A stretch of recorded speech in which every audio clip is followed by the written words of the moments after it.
सिर्फ 17 दिन हेलीकॉप्टर की सर्विस इस्तेमाल की गई और 16 करोड़ रुपए का बिल बना दिया गया। महकमा ख़जाना ने एतराज़ उठाया कि आज़ादाना तहकीकात की जाएँ कि आखिर ये हेलीकॉप्टर कहाँ से उड़ा। 8 माह बाद हुकूमत को याद आया कि एक कंपनी को इसके किराए की अदायगी करना है, लेकिन चीफ सेक्रेटरी पंजाब ने कहा कि ये तो हुकूमत के अब ज़िम्मे, हुकूमत को अब इसकी अदायगी करना पड़ेगी।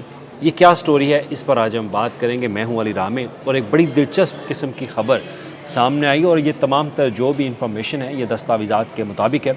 इसमें हम कोई ऐसी चीज़ ऐड नहीं करेंगे जिससे एक एग्जैजरेशन जो है वो हो, लेकिन इस पे बात करना भी ज़रूरी है कि आखिर हुकूमत ने एक सर्विसेज जो है वो हायर की हैं। अगर सर्विसेज हायर की हैं तो उसके ऊपर इतने अखराजात किए गए तो क्या उसका कोई मेकनिज़म था, क्या पेपरा कवानीन को फॉलो किया गया।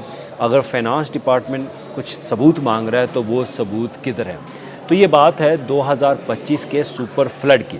अब समरी जो दस्तावेज़ात हम साइड पे अब विंडो पे आप देख सकते हैं, ये x post facto approval for hiring of helicopter service during flood emergency 2025, ये एक समरी है। अब ये समरी जो है वो बोर्ड ऑफ रेवेन्यू की तरफ से अरसाल की जाती है ऐवान वज़ीर आला पंजाब को, उससे पहले फाइनेंस डिपार्टमेंट को, कि एक वाजिबुल अदा रकम है एक निजी कंपनी की जिनसे हेलीकॉप्टर हायर किया गया था, उस अदायगियों के लिए हुकूमत जो है वो इजाज़त दे और 16 करोड़ रुपए का बजट जो है वो रिलीज़ करे। अब ये जी समरी है, उसमें लिखा हुआ है कि जनाब 2025 में फ़्लड आया और फ्लड के दौरान जो है हुकूमत को साउथ पंजाब में बहुत ज़्यादा रेस्क्यू ऑपरेशन की ज़रूरत थी। तो इसी रेस्क्यू ऑपरेशन के दौरान फैसलाबाद मुल्तान डिवीज़न में PDMA पंजाब ने जो है वो हेलीकॉप्टर हाई करने की दरख्वास्त जो है वो की कि लोगों को वहाँ पे रेस्क्यू कर दिया जाए। अच्छी बात है, ये एक हुकूमत की ज़िम्मेदारी भी है कि लोगों को जो है वो रेस्क्यू किया जा सके। और इसमें फिर उन्होंने कहा है कि हेलीकॉप्टर जो यूटिलाइजेशन है, द हेलीकॉप्टर सर्विसेज व यूटिलाइज फ्राम 28-25 टू 39-2025। उन्होंने कहा है कि जनाब 28 अगस्त 2025 को ये हेलीकॉप्टर जो है वो हायर किया गया और 13/9/2025 तक, यानी कि 13 सितंबर तक इस हेलीकॉप्टर की सर्विस जो है वो इस्तेमाल की जाती रही। फिर उन्होंने कहा कि subsequently finance department was approached, finance department को अप्रोच किया गया कि 16 करोड़ रुपए का बिल जो है वो इसकी अदायगियाँ की जा सकें जो ये सर्विस हायर की गई। और उसके बाद फाइनेंस डिपार्टमेंट ने ये केस जो है वो रिटर्न किया। ये लिखा हुआ है समरी के ऊपर, the finance department return the case and advice initiating a summary for a set proposal seeking approval from the cabinet कब, यानी कि पंजाब कबीना से इसकी अप्रूवल जो है वो ली जाएगी बतौर सप्लीमेंट्री ग्रांट। हुकूमत जो है इसके लिए बजट क्योंकि एलोकेट नहीं था तो सप्लीमेंट्री ग्रांट के तौर पर यह बजट जो है रिलीज़ किया जाएगा। अब ये एक्स पोस्ट फैक्टो अप्रूवल की बात हो रही है, हुकूमत ने इस बिल की मंजूरी दे दी है और उसके बाद फाइनेंस डिपार्टमेंट जो है वो अपना एक ऑब्जर्वेशन लगाता है इसके ऊपर। अब ये इंटरेस्टिंग चीज़ है क्योंकि फाइनेंस डिपार्टमेंट से पैसे मांगे गए तो फाइनेंस डिपार्टमेंट ने भी बदले में कुछ चीज़ें जो है उनसे मांगी कि हमें भी कुछ सबूत दिया जाए कि आखिर ये हेलीकॉप्टर कहाँ से उड़ा, कहाँ इसने रेस्क्यू ऑपरेशन किया। तो उसकी डिटेल मैं वो आपके साथ शेयर करता हूँ। उन्होंने अब 3A-B-C में 3 डिफरेंट पैराग्राफ में उन्होंने बाकायदा एतराज़ात जो है वो उन्होंने कुछ ऑब्ज़र्व किया है। इसमें उन्होंने कहा जी the service was utilized during the period from 28-25 39-25 whereas the instant proposal for regularization and payment had been initiated after a lapse of around 8 months without any justification for such an inordinate delay। अब यहाँ पे वो कह रहा है कि आपको 8 माह बाद आपको याद आया कि जनाब ये एक वाजिबुल अदा रकम है और वो आपको अदा करनी है, तो 8 माह का टाइम आपने लैप्स किया, आपने ज़ाया किया और उसके बाद ये समरी जो है वो आप इनिशिएट करें और वो भी विदाउट कोई जस्टिफिकेशन, कोई इसकी कोई जस्टिफिकेशन तो आप दें।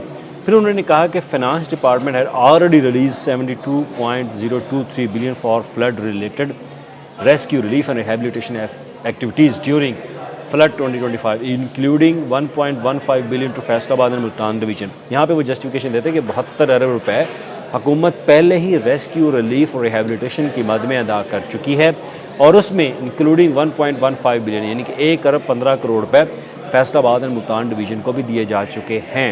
फिर वो कहता है कि the administrative department has not provided independent verification certification of flying logs and rate reasonableness. फिर वो कहता है कि moreover AD has not taken into the account tax implication if any.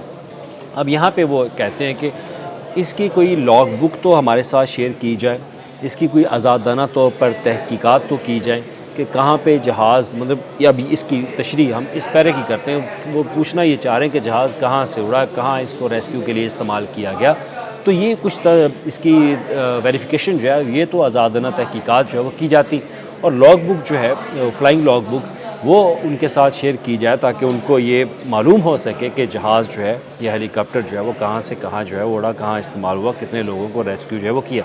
ये डिटेल उन्होंने मांगी है। अब इसके बाद फिर ये मामला जाता है पेपरा पंजाब के पास, जो कि पंजाब का एक बहुत बड़ा एक डिपार्टमेंट है। डिपार्टमेंट इस लिहाज से कि कोई भी प्रोक्योरमेंट के हवाले से जो रेगुलेशन है वो पेपरा पंजाब की तरफ से प्रिपेयर की जाती हैं।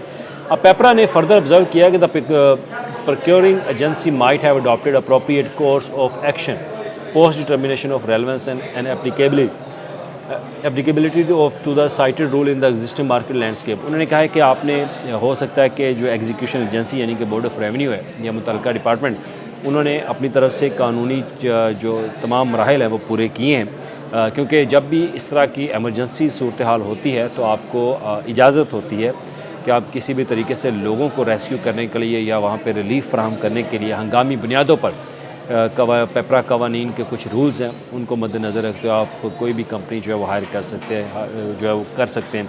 लेकिन उसमें एक चीज़ उन्होंने वाज़ह तौर पे लिखी हुई है, लेकिन मार्केट का रिसर्च और एनालिसिस जो है वो लाजमी होना चाहिए कि मार्केट में अगर कोई चीज़ मौजूद है तो उसके रेट्स क्या हैं, ये आपको चेक करना पड़ेगा। ये नहीं कि विदाउट मार्केट रेट जो है वो आप किसी भी आम कंपनी को, किसी भी कंपनी को जो है आप कोई टेंडर अपना दे दें या उनसे बिड जो है वो मांग ली जाए।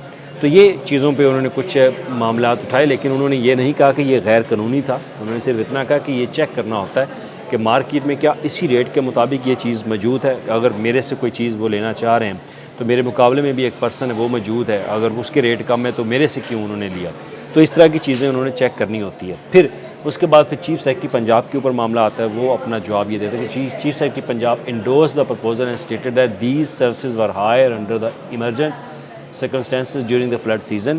The payment in this regard are obligation and liability for the government. Chief Minister may consider the matter in above stated context. अब यहाँ पे चीफ सेक्रेटरी पंजाब ने क्लियर किया कि ये अब हुकूमत पंजाब के ऊपर वाजिबुल अदा रकम है और हुकूमत की ज़िम्मेदारी है कि अगर उन्होंने ये सर्विस हायर की है तो ये अदायगी करना होगी। अब इस यहाँ पे 3 मुख्तलिफ जो डिपार्टमेंट्स हैं उनकी ऑब्ज़र्वेशन, उनके तहफ़्फ़ुज़ात या उनकी को राय जो है वो इस समरी में दस्तावेज़ात में ली गई और इन्हीं दस्तावेज़ात के मुताबिक ही हमने ये स्टोरी जो है वो आपके साथ शेयर की। लेकिन यहाँ पे मामला जो फाइनेंस डिपार्टमेंट ने उठाया, जिनके हाथ से पैसे रिलीज़ होने हैं, क्योंकि at the end finance department ही ज़िम्मेदार है पंजाब के जो अवामी जो हमारा पब्लिक पैसा है उनके पास मौजूद है, वही इसके ज़िम्मेदार हैं कि आखिर ये अवामी जो पैसा है वो कहाँ पे ख़र्च किया जा रहा है। अमूमन आवाम से पूछा तो नहीं जाता कि पैसा कहाँ से कहाँ ख़र्च करना है, लेकिन फिर भी कानूनी तौर पर ये जो वहाँ पे ऑफिसर्स बैठे हुए हैं ये उनकी ज़िम्मेदारी है कि उन्होंने पब्लिक मनी को सेव भी करना है, पब्लिक मनी को कंट्रोल भी करना है और पब्लिक मनी को बाकायदा मॉनिटर भी करना है कि कहाँ से ये फ़ंड निकल रहा है, कहाँ इस्तेमाल हो रहा है, कहाँ यूटिलाइज़ हो रहा है, और अगर यूटिलाइज़ हो रहा है तो क्या उसमें पब्लिक का कितना फ़ायदा जो है वो हो रहा है। तो फाइनेंस डिपार्टमेंट का जो एतराज़ था वो बिल्कुल ठीक था, क्योंकि उन्होंने जवाब दे होना है, क्योंकि अगर ये 16 करोड़ रुपए की सप्लीमेंट्री ग्रांट जब जानी है तो फिर ऑडिट वालों ने भी पूछना है कि भाई ये 16 करोड़ रुपए का रकम, ये फ़ंड जो है वो आपने किस मद में दिया।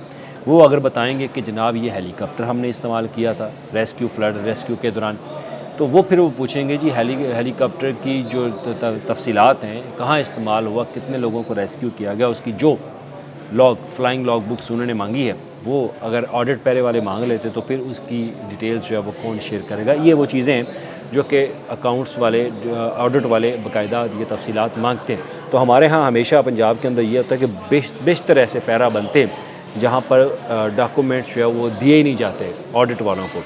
ऑडिट वालों को कहा जाता है कि इन चीज़ों के डॉक्यूमेंट्स उनके पास मौजूद नहीं है, तो फिर उनके ऊपर ऑडिट पैरा लगा दिया जाता है कि ये वो पब्लिक मनी है जिसके सबूत, जो फ़ंड यूटिलाइज़ किए गए लेकिन उसके सबूत हुकूमत के पास मौजूद नहीं होते।